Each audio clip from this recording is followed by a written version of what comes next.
Oi, Júlio César, boa noite. Seja bem-vindo ao Aula de Filosofia.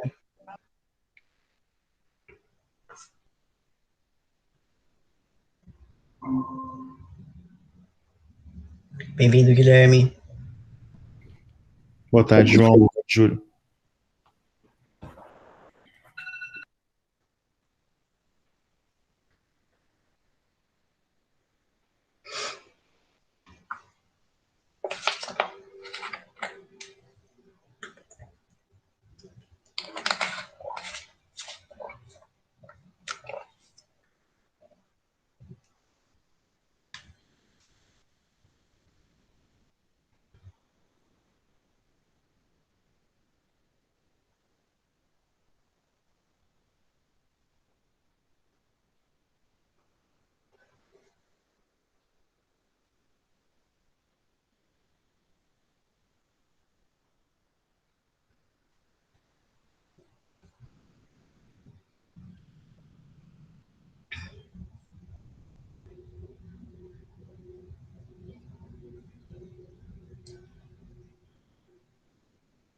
Vai usar alguma apostila, alguma coisa hoje, professor?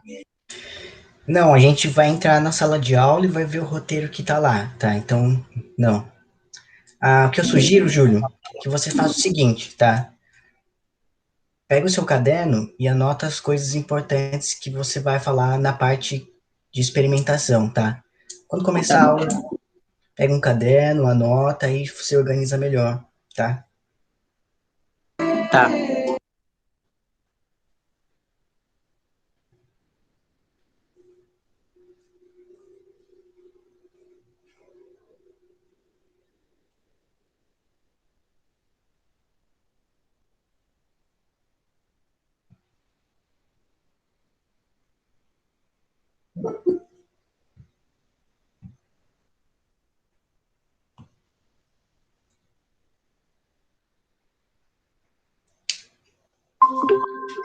Yasmin, seja bem-vinda.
Bom, então, mais uma vez, sejam bem-vindos à aula de filosofia de hoje.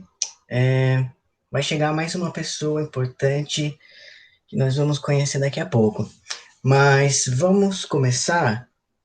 Então, esses 10 primeiros minutos são a chamada, e eu vou começar lembrando um pouco da pesquisa que a gente está fazendo, numa espécie de rememorando, para a gente ativar nossa alma, nosso espírito científico e começar a ficar ligados na atividade de hoje, tá?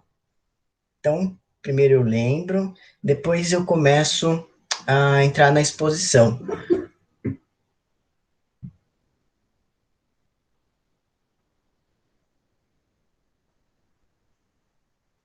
Então, antes de começar a lembrar, propriamente dito, o que vai acontecer? Vai ter um momento de exposição na aula, que a gente vai conhecer a Safo e a Diotima, e depois vai ser o momento em que vocês precisam ficar ligados e se mobilizarem, tá?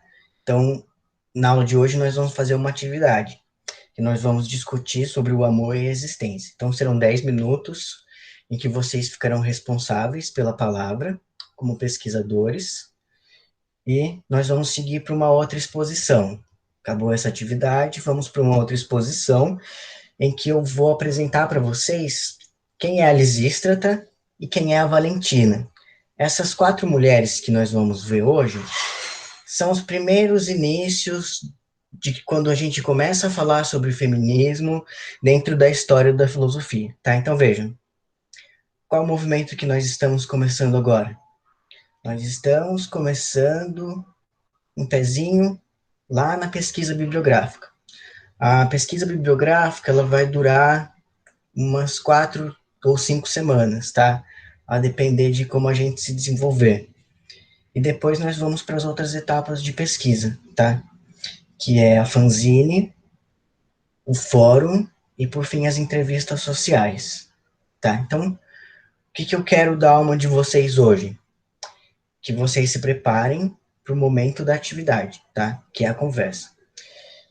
E eu peço que o Guilherme leia as mensagens, coloque a pergunta no chat e vocês respondam no chat, tá? Imagino que vai funcionar bem assim.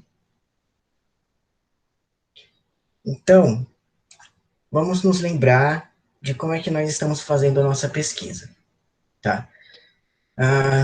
No primeiro momento em que eu comecei a pesquisa propriamente dito com vocês, eu saí do material regular, que é o São Paulo faz escola, eu comecei a entrar no material desse curso, tá? Que é o que está no Google Classroom, que eu vou apresentar para vocês. Nós estávamos falando sobre o que era o discurso científico, tá? O discurso científico, eu resumi em dois conceitos, tá? Que é o rigor e o sistema. Como é que vocês podem expressar o rigor científico? Bom, quando vocês interpretam as informações apresentadas, quando vocês investigam, quando vocês puxam um desenvolvimento de raciocínio, tá? Então, quero que vocês deem linha no que surgir na cabeça de vocês. Enfim, dentro da pesquisa, de uma maneira geral, o que é o rigor científico que nós buscamos desenvolver? Olhar as causas, os efeitos, olhar o que as coisas são, dar nomes para elas, identificar a diferença também que existe entre uma coisa e outra. Lembram-se que nós investigamos sobre o patriarcalismo e a misoginia, investigamos também sobre a violência e sobre a liberdade, é com esse olhar científico, tá? Bom, então, as personagens femininas vão dar uma dimensão maior do que a gente quer investigar, tá? Vamos, então, para a sala de aula. Ah, e o diário de bordo é o caderno de vocês, tá? Ah, eu lembro que vocês já enviaram, tem uma boa quantidade de pessoas que enviaram, e isso vai construir a nossa tese científica, tá? Então, tem uma pesquisa e o objetivo é construir a tese. Então, por isso que é importante que vocês usem a palavra, porque é isso que vai estar registrado lá, tá? É o protagonismo de vocês. Certo, então, com as nossas almas, no modo científico,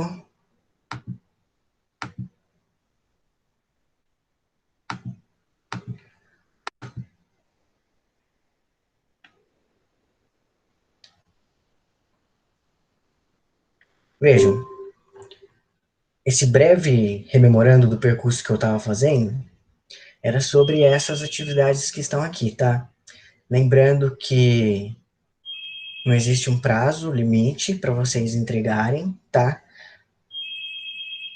O que a gente precisa é construir mesmo. Então vocês podem entregar isso a qualquer momento, sem atraso, sem punição, nada disso acontece aqui, tá? Na aula de hoje, nós vamos entrar nesse roteiro aqui, que são as personagens femininas.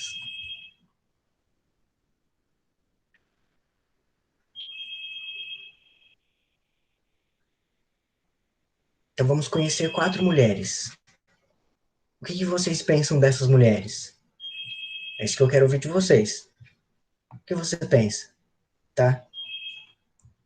Não precisa ter medo, não precisa ter vergonha. Certo, então. Qual é o objetivo da aula de hoje? Dessa nossa iniciação científica?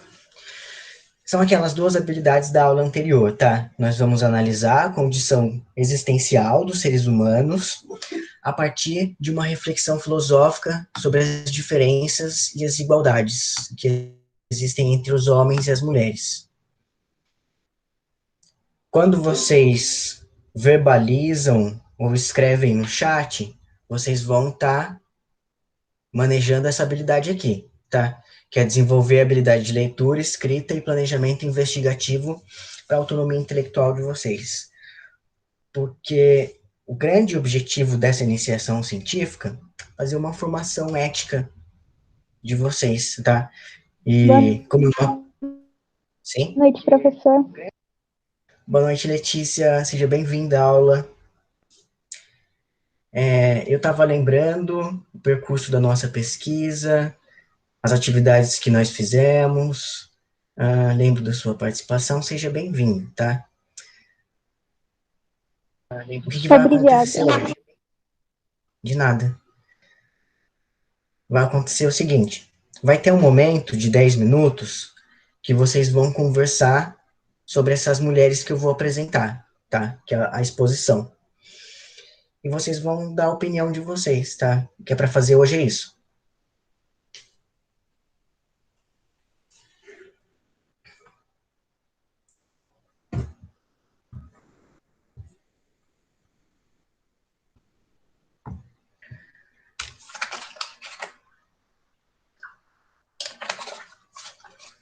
Bom, então, sem mais espera, sem mais delongas, se vocês estão prontos, se vocês permitem, vamos começar a exposição da aula de hoje?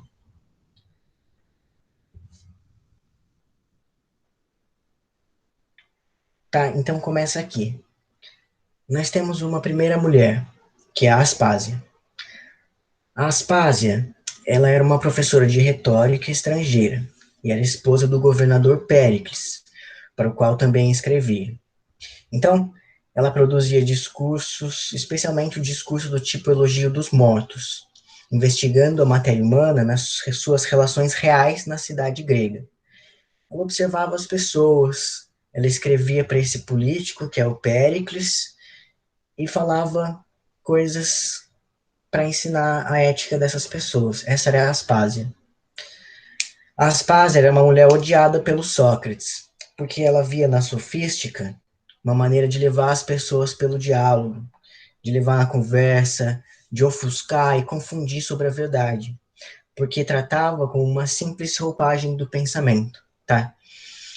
Então ela ficou famosa por supostamente ter criado uma escola de filosofia para as mulheres ricas e ter ensinado a elas o método da maiêutica, que é o método de Sócrates. Então vejam, como é que a Aspásia aparece na história da filosofia?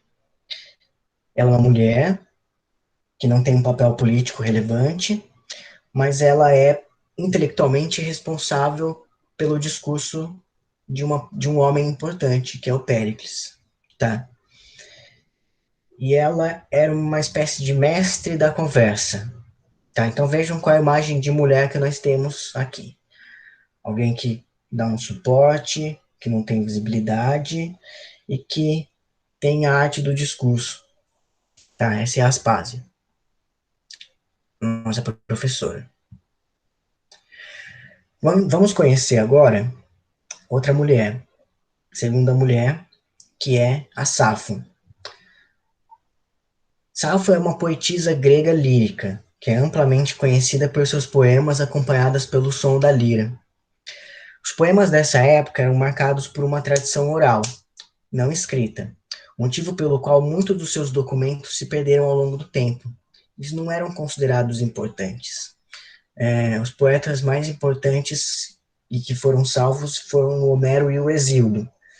E eram homens, mas a Safo não. Quem era a Safo como uma pensadora? Ela era parte dos pré-socráticos. Nós não vimos isso, tá? Mas o que são os pré-socráticos? Ela observava a natureza. Então eles estavam preocupados em olhar para o mundo e ver como que ele funciona, tá? E quais são os temas que ela investigava e que ela falava? A morte, a vida, as transformações materiais da natureza, o pensamento. E eu peço que vocês agora fiquem atentos para essa questão aqui, tá? Que é o nosso objetivo. Vocês vão responder, cada um à sua maneira, essa experimentação, tá? Quando nós chegarmos aqui, eu vou parar e vocês vão entrar em ação, tá? Então concentre-se nessa pergunta. O que é o amor?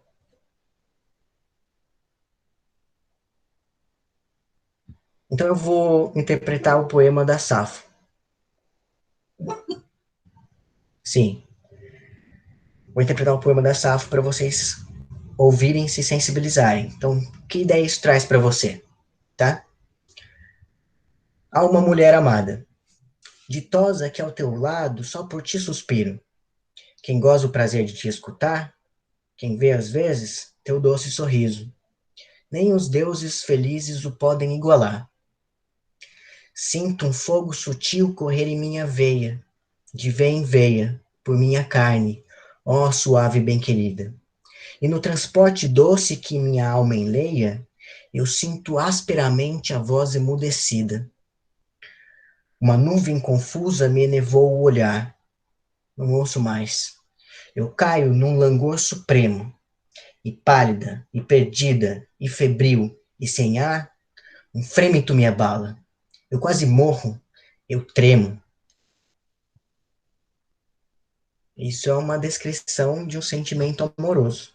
Vamos para um outro poema. A amada. Ventura que igual aos deuses, em meu conceito desfruta. Quem, junto de ti sentada, as doces falas te escuta, e goza teu mago sorrir. Quando imagino em tal gosto, em minha alma um labirinto, expira minha voz nos lábios, nas veias um fogo sinto, sinto os ouvidos unir. Gelado o suor me inunda, o corpo se me arrepia, foge minhas cores do rosto, como ouvida quadra fria, entre a folha a desmaiar. Respiro a custo, e já cuido, que se esvai a doce vida. Arrisquemo-nos a tudo, contra uma angústia insofrida, tudo se deve tentar. Tá, então, qual é o sentimento que isso traz para vocês? Safo.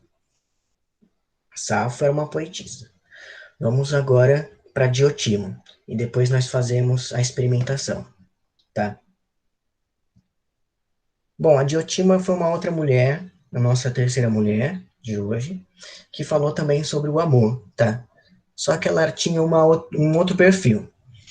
Ela foi uma sacerdotisa que se voltava para Zeus e foi muito influente na filosofia do Sócrates em relação ao tema do amor. O amor era tido como uma aprendizagem necessária para todos os seres humanos, porque o amor era a solução para um conflito originário da diferença entre homens e mulheres. Então, nós, na mitologia grega, fomos criados como um ser inteiro que tinha o sexo masculino e o sexo feminino. Mas, por alguma desordem que nós cometemos, nós nos separamos. Então, existiu o homem e existiu a mulher. Mas antes eles eram de uma mesma origem, tá? E o amor era o momento em que a gente podia encontrar a nossa alma gêmea, tá? A nossa outra metade. Era isso, a concepção de amor lá da Grécia Antiga. Vamos ler o trecho de filosofia do banquete? Então, de novo, se no poema eu perguntei que sentimento traz a vocês, agora eu pergunto, qual ideia do amor esse trecho traz para vocês, tá? Ouçam dessa maneira.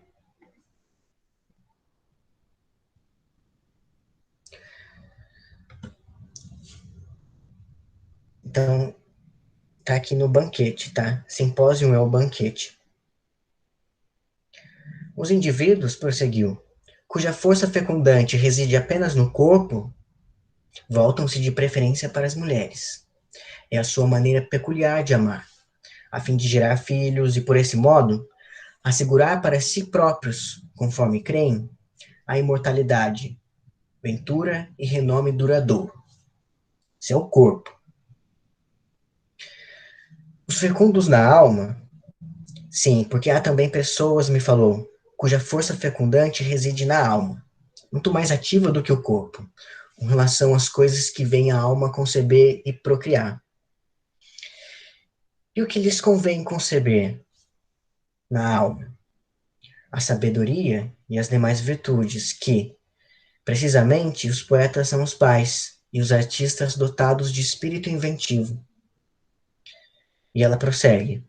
A porção mais importante e bela da sabedoria é a referente ao governo das cidades e à organização da família, o que recebeu o nome de prudência e justiça. Quando a alma de um desses homens divino encerra-se a essa virtude fecundante, e na idade própria sente desejo de fecundar e procriar, põe-se também, segundo creio, a procurar por toda parte o belo, e para nele procriar, o que jamais poderia dar-se na fealdade. Essa a razão de deleitar-se muito mais com os corpos belos do que com os feios, por não querer procriar. E se concede encontrar uma alma bela, generosa, bem-nascida, alegra-se, sobremodo, com essa dupla beleza, a do corpo e a da alma. Na presença de tal criatura, ocorrem-lhe de pronto as mais elevadas expressões sobre o valor da virtude, os deveres e as aspirações dos homens bons, e de imediato procura doutriná-la. Tá, então essa é a Diotima. Ela coloca o amor como uma coisa que existe entre o corpo e a alma e que é guiada aqui pelo belo. Então vamos lá. Agora a parte da experimentação. A experimentação é o seguinte: vocês estão numa iniciação científica, tá? Então vocês precisam começar a expressar pareceres científicos, tá? É a opinião de vocês. Quando vocês dão a sua opinião, vocês estão experimentando esses conceitos filosóficos que nós estamos ouvindo agora, tá?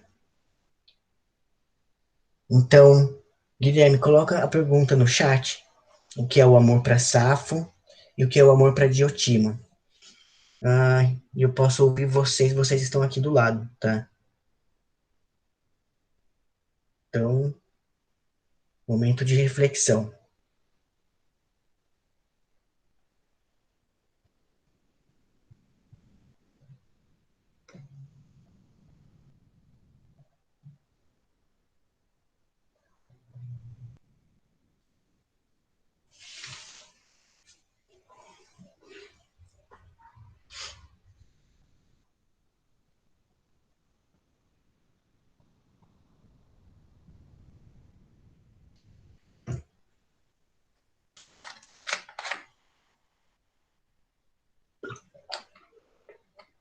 Ah, e vocês têm 10 minutos, tá?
João, pode dar uma exemplificação do que poderia ser o amor para Safra para ajudar eles a desenvolverem melhor?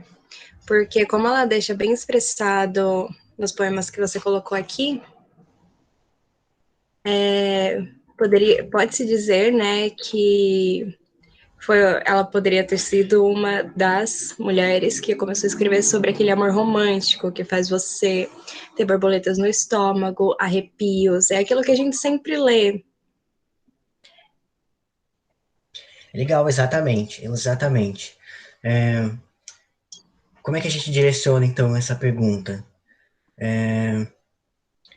Qual é a diferença entre o que a gente pensa que seja o amor hoje e esse tipo de amor idealizado, tá? Porque esse amor da Safo é uma espécie de ideal ético, né? Então é uma coisa mais Não, eu não, etérea. não acho que seja um ideal ético, eu acho que seria para Diotima um ideal ético de amor, porque é onde você procura estabilidade, você procura tradicionalidade, né? Pelo que tá no trecho que você colocou. E o amor para Safo é mais um amor apaixonado. Pode-se dizer, né, que para Safo seria algo como o poema de Camões, que eu não me lembro agora o nome, mas que tem aquele trecho que o amor é fogo que arde sem se ver, que ela deixa isso bem explícito nos dois poemas.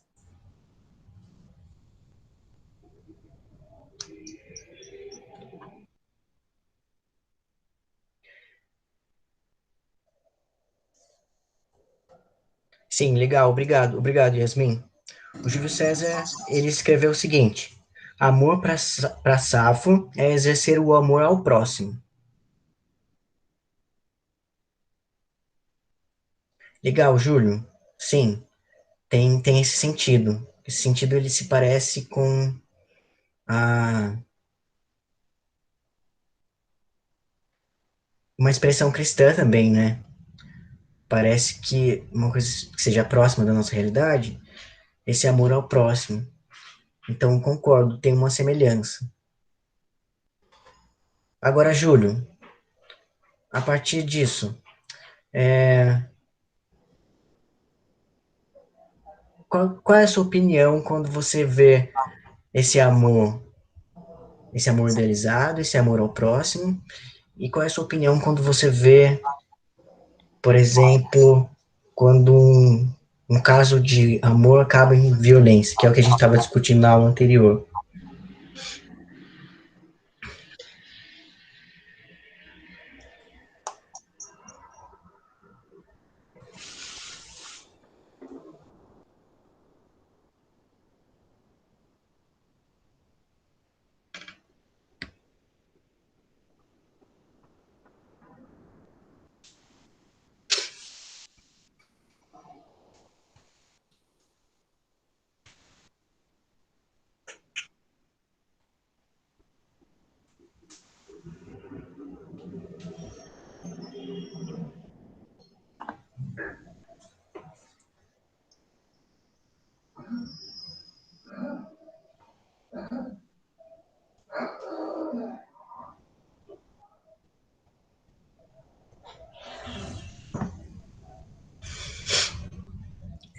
Júlio, parece que o amor pra você é algo bem niilista, né?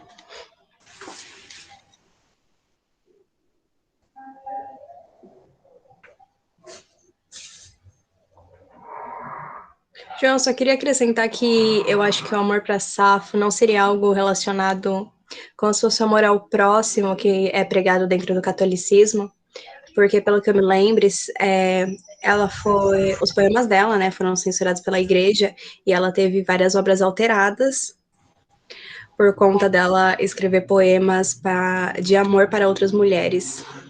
Sim, ela tinha uma grande querela nessa época, porque por mais que ela escrevesse a partir de um eu lírico masculino, ela era acusada de relações com outras mulheres também. Sim, aqueles poemas que a igreja não conseguiu destruir, né, eles alteraram para fazer ela passar como que ela escrevesse para homens e mulheres.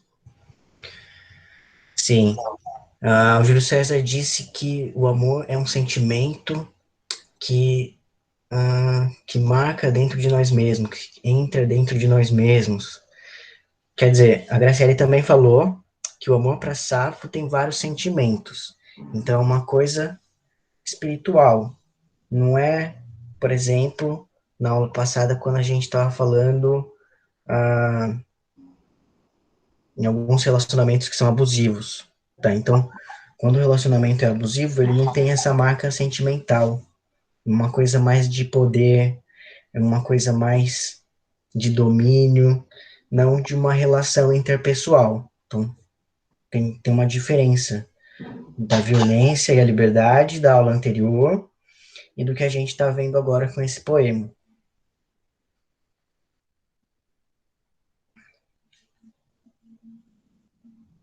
O amor para Safo, o amor para Safo seria algo como uma completude. Ela chega à plenitude da alma com o amor. Sim, esse encontro entre as duas pessoas, o que nos lembra também da Diotima, né? A Diotima o amor é o quê? Essa união entre o desejo do corpo e o desejo da alma. Sim, é uma plenitude tanto física quanto espiritual para ela, mas ela deixa bem claro também sobre mais a completude física e que o amor é confortável. Já Safo, ela deixa bem claro que o amor ele pode ser algo tão intenso e tão forte que pode doer, te fazer sofrer, te faz perder o ar. Sim, legal, muito bacana.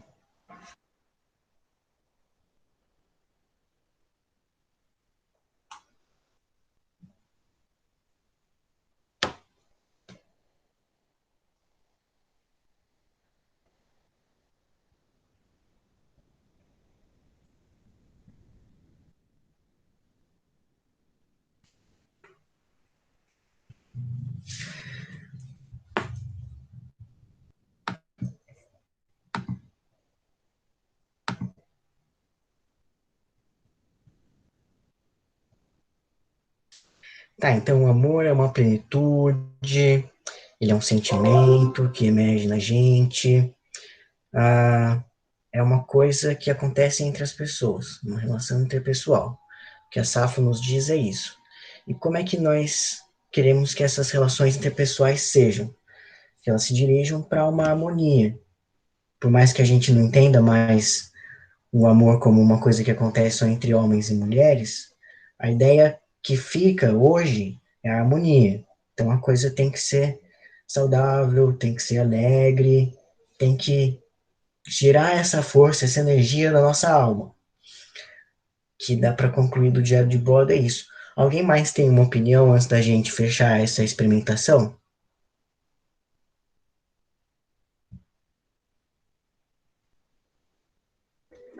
A Júlia tem uma dúvida, perguntando se a Safo era de uma família aristocrática. Aristocrática. Sim, a Safo ela é de uma família aristocrática. Tem uma curiosidade que muitas coisas que ela foi acusada, ela só passou e fizeram vista grossa porque ela era dessa família rica. Tá? Ela tinha muitas minas de prata, como se falava na época. Uma coisa que já me perguntaram quando eu fiz essa experimentação é que se a Safo tinha alguma coisa a ver com aquela ilha de Lesbos. Sim, É, porque ela é conhecida como Safo de Lesbos, né? sim, é por causa dela.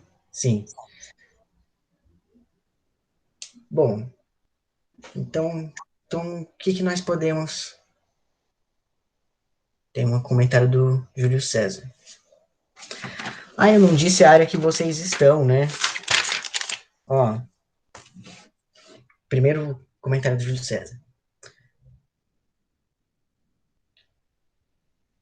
Embora pouco do seu trabalho tenha sobrevivido, Safo é até hoje alvo de fascinação de eruditos e artistas. Sim,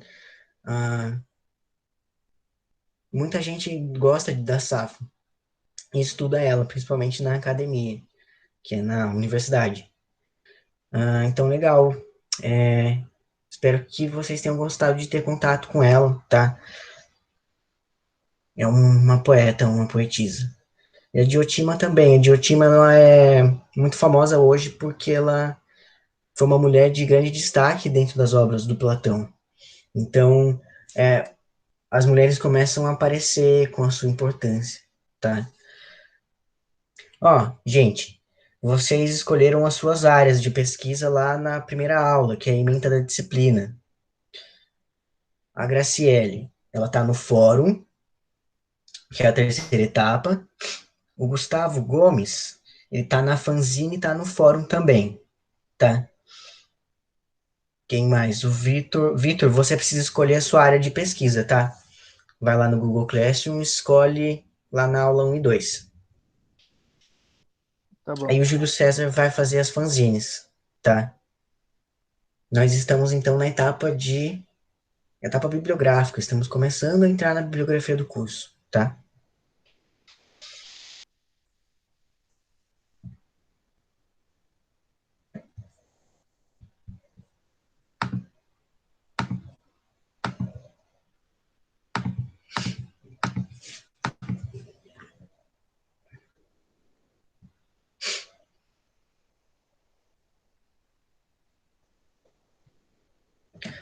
Bom, agora, então, vamos começar a segunda parte da aula, tá? O que vocês estão colocando no chat vai ser registrado. Peraí, o Júlio tem uma dúvida.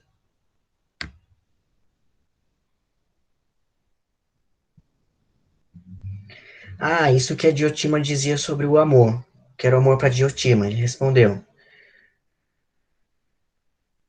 que lá no banquete a Diotima dá para o Sócrates uma genealogia do amor. Como é que o amor surgiu? Então ela entende que o amor surgiu da, de Poros e Pênia. Poros são os recursos e Pênia é a pobreza.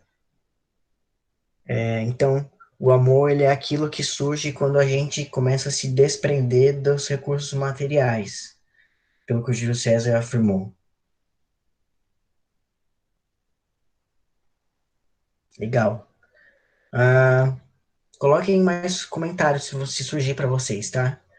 A ideia é sensibilizar vocês para que vocês coloquem esses comentários que vai gerar a nossa tese. Vamos conhecer agora as duas últimas mulheres da noite de hoje, tá? Kelly Zistrata e a Valentina. Então, vejam, nós estamos falando agora não de poemas e não de livros filosóficos, nós estamos falando de comédias. Na comédia grega, havia um jogo teatral em que algumas figuras eram representadas como superiores e outras como inferiores. E só tinham homens encenando, tá? Na comédia, esse teatro, eram representadas as pessoas comuns, os nossos tios, as nossas tias, as nossas irmãs, os nossos irmãos, nossos primos, pessoas que a gente encontra no nosso dia a dia, tá? É esse cenário, tá? Essa coisa mais existencial, essa coisa mais cotidiana. O que é diferente das tragédias, em que haviam pessoas nobres e heróis importantes, tá?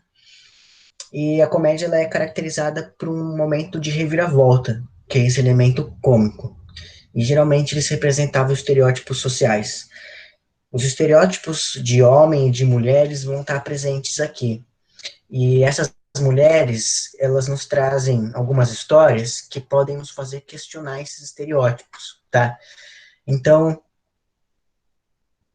começando pelo meio, a experimentação que eu quero que vocês façam, que vocês pensem hoje, é essa daqui, tá? Antes da gente conhecer a história. Então, ouçam a história pensando nessa pergunta. Quais são semelhanças e diferenças entre os conflitos que atingiam as mulheres na antiguidade e nos dias de hoje? O que se parece? O que é diferente com hoje? Vamos lá, então. Vamos conhecer a Lisístrata. A Lisístrata, que é narrada pelo Aristófanes, ela é protagonista de uma história que conta como uma greve sexual de mulheres acabou com a guerra na Grécia Antiga, quando as mulheres tomaram o tesouro da cidade de Atenas e para que os homens não pudessem lutar. Então elas entraram no tesouro, pegaram tudo para que não houvesse mais guerra. E nesse festival chamado Tesmoforiantes, que são as deusas da fertilidade, da juventude, que é uma reunião que acontece em 3 dias e só entram mulheres, essas mulheres discutiram um plano para mostrar que elas são relevantes sim. E nessa sociedade grega, que além de ter escravidão, como o Júlio César está apontando, ele supervalorizava o papel masculino. É uma espécie de supremacia imperialista. Tá? Então, quem mandava são os aristocratas, as pessoas ricas, os homens, somente eles podiam votar. E qual é a história? O que acontece? Um homem se infiltra nesse festival só para as mulheres, tira sua barba, os pelos do corpo e coloca roupas de mulher, então se torna um travesti, para defender os homens. Então ele entra lá vestido de mulher para defender os homens, dentro dessa peça de teatro.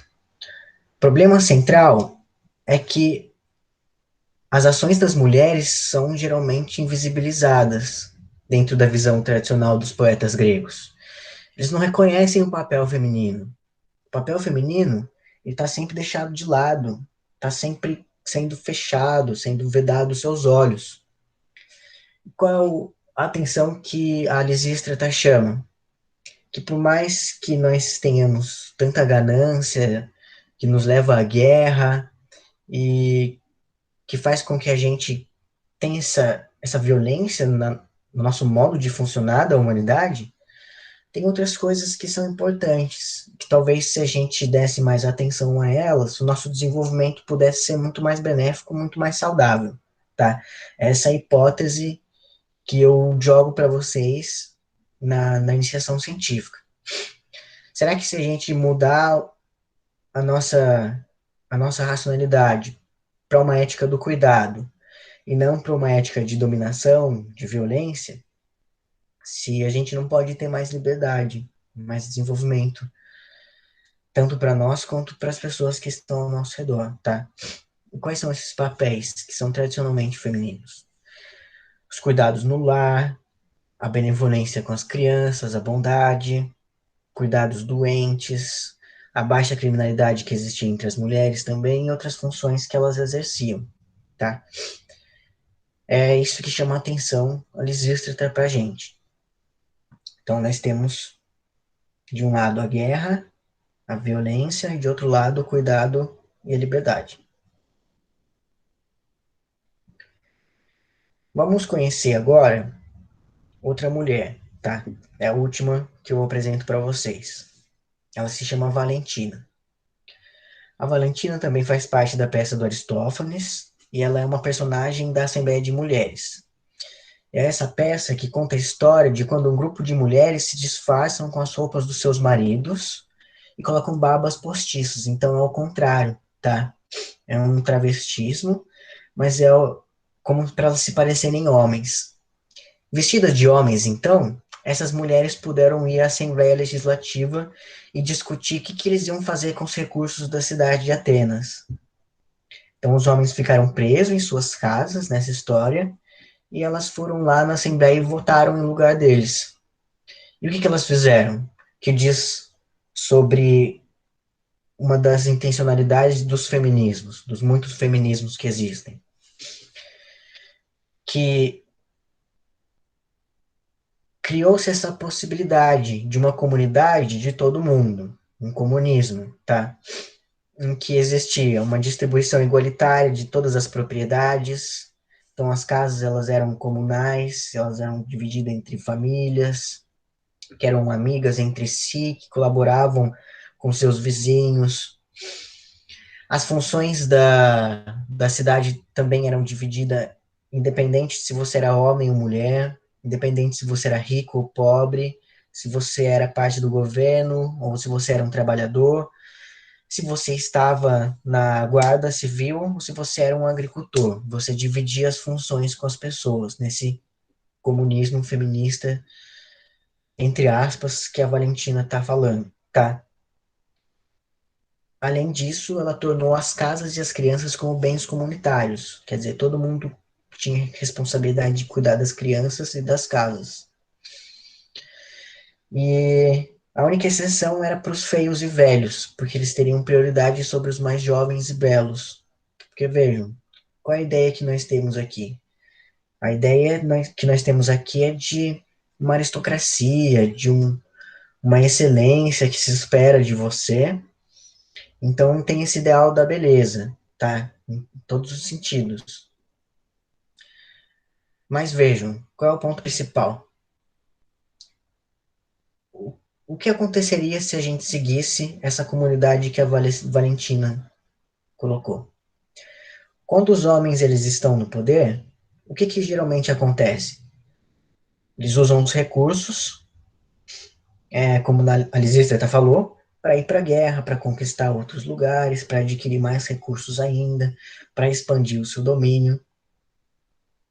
Mas e as mulheres? Qual é a lição que elas nos dão na história da filosofia quando elas estão no poder? Vamos nos concentrar em nós mesmos. Vamos nos concentrar no lugar que nós estamos, vamos cuidar dele e fazê-lo o mais bem feito possível, tá? Então vejam, tem uma diferença que está em jogo, tá? É que eu gostaria que vocês comentassem a partir dessas duas histórias. Por exemplo, qual a opinião de vocês se acontecesse uma greve de sexo entre as mulheres da cidade de Serra Negra? O que aconteceria?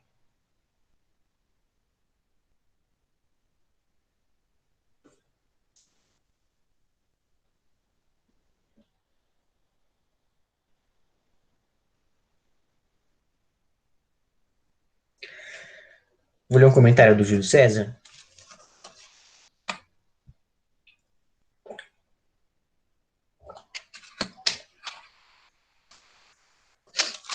Ele diz que a Lisístrata é a personagem que dissolve o exército. Então, essa mulher, na história da filosofia, apaziguou a guerra. Por quê? Que ideia tem por trás da Lisístrata? A pergunta, vou repetir. Qual a opinião de vocês se acontecesse uma greve sexual de todas as mulheres de Serra Negra? O que aconteceria? Vou escrever aqui.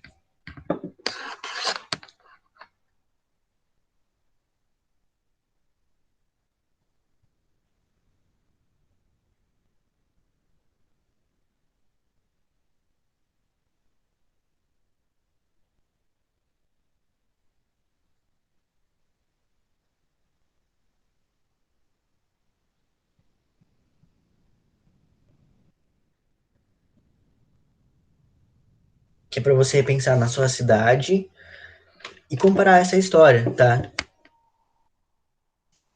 Então, nós estamos nos baseando em um modelo, que é a história dessas personagens, para interpretar o mundo de hoje, tá? A experimentação é essa. Eu contei histórias para vocês, para despertar a imaginação, e eu quero que vocês tragam o que vocês pensaram agora, tá?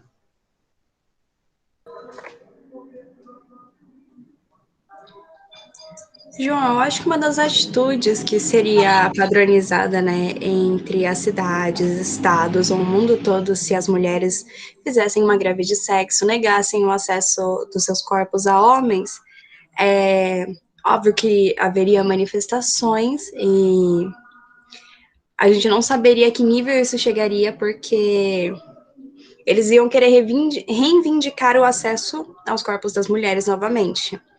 Porque é assim que o Estado patriarcal funciona dentro da sociedade que a gente vive, que é o controle dos corpos de mulheres. Então, imaginando essa negação de acesso aos corpos de mulheres, provavelmente poderia acarretar o aumento da taxa de estupros matrimoniais, ou até estupros vindos de desconhecidos por conta dessa negação ao sexo.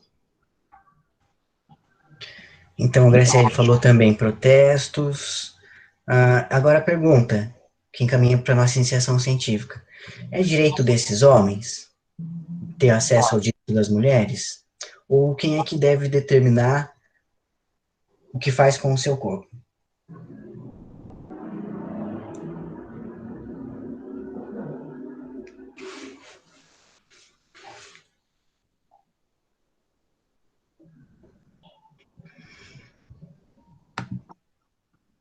Bom, então, nós estamos na atividade de experimentação.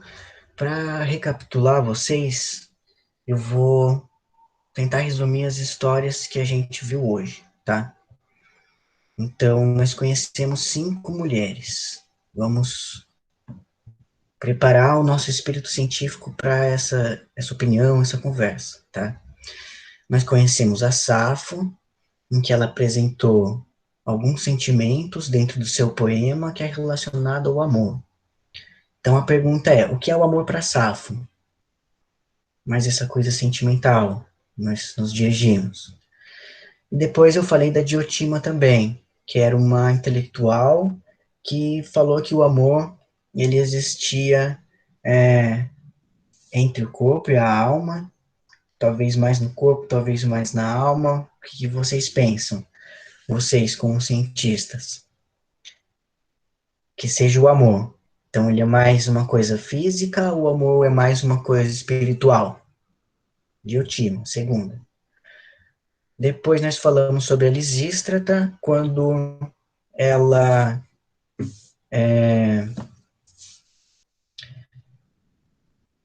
quando as mulheres fizeram um plano para tomar o tesouro da cidade de Atenas e impediram os homens de ir à guerra, porque eles não tinham recursos. E ela chamou atenção para a importância do papel das mulheres, tá? Que esse papel era invisibilizado.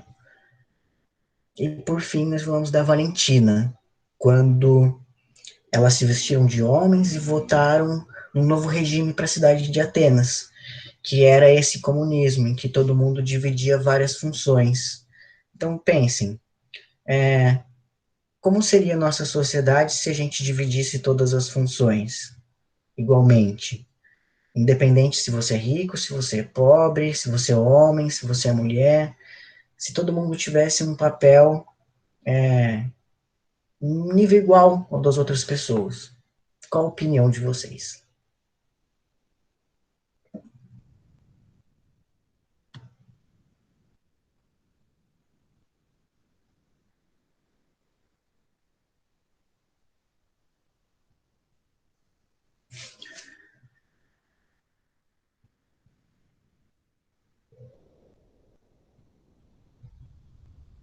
O Júlio César perguntou: entraria em conflito? Entraria uma briga da população?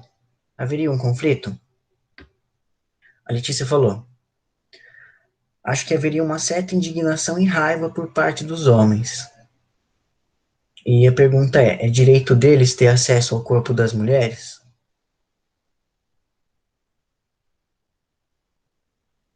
Qual é a lição que nós aprendemos dessa história de greve sexual? Gustavo disse que haveria um caos, uma rebelião.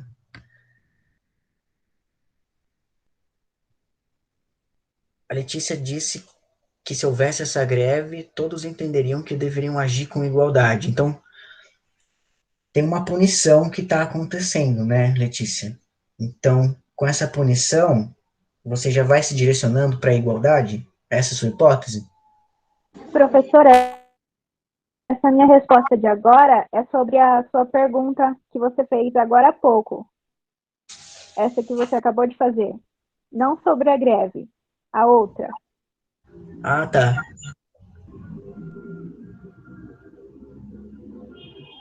O que aconteceria se a gente... Ah, do regime de governo. Quando muda o regime de governo, então, todos entenderiam que deveriam agir com igualdade. Certo, o que nós podemos concluir, Letícia? Que as leis, elas nos direcionam?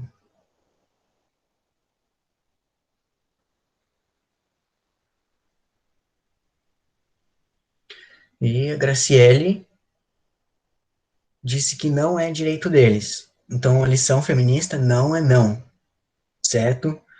É mais uma ideia pra gente quando a gente entrar na nossa etapa de fanzines, tá? Não é não. Vocês podem ilustrar uma fanzine com esse tema, tá?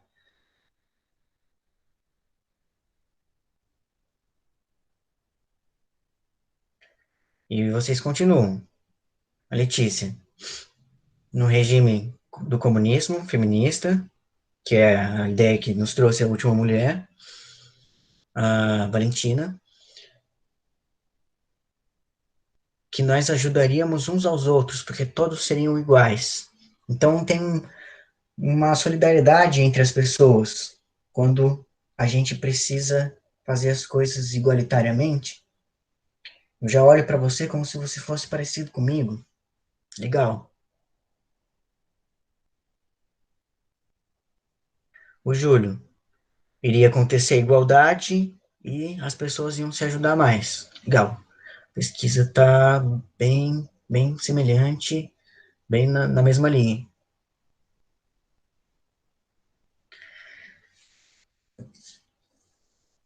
A Graciele também, sobre o corpo das mulheres. Porque o corpo pertence a elas, é uma propriedade delas. O meu corpo é minha propriedade e ninguém tem nenhuma legislação sobre ele. Tá? Mais uma lição para a gente levar para o nosso diário de bordo da aula de hoje.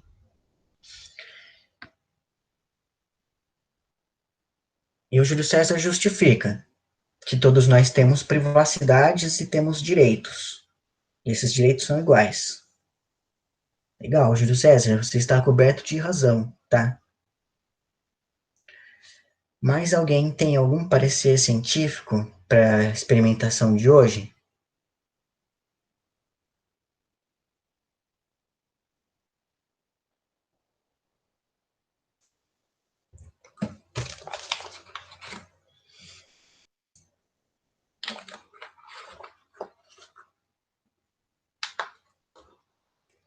Tá tranquilo? Tá de boa? Gente, Vitor, Júlio, Gustavo, Graciele, Letícia, me sinto muito feliz, me sinto muito grato pela participação de vocês, tá? Vocês estão indo muito bem. Vocês já vestiram a roupa da pesquisa, tá? Então, muito obrigado. Vocês são muito importantes. Eu quero que vocês deem as boas-vindas. Nós temos o professor Guilherme e a professora Yasmin. Agora nós temos a professora Maria Fernanda aqui na nossa comunidade filosófica de filosofia. Então, por favor, deem as boas-vindas.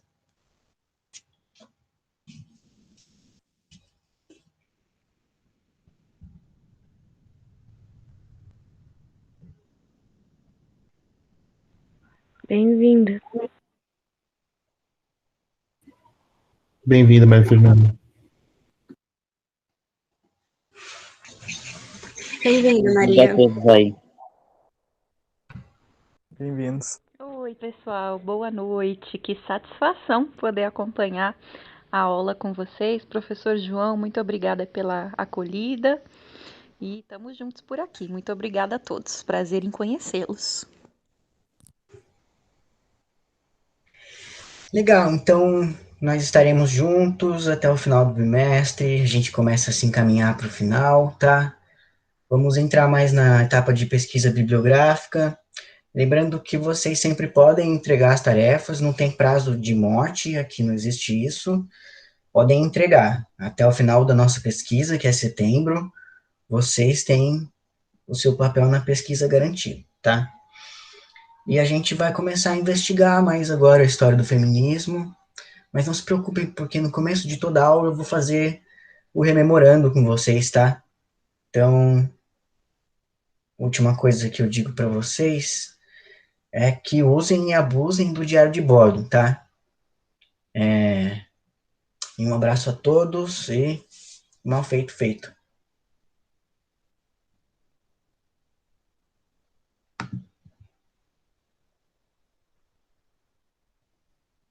Boa noite.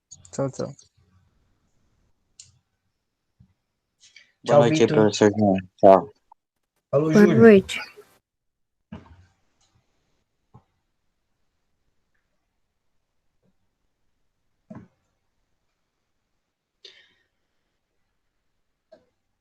Gente, agora então na escola são 15 minutos de intervalo, tá? Vamos voltar nesse mesmo link. Professor João, posso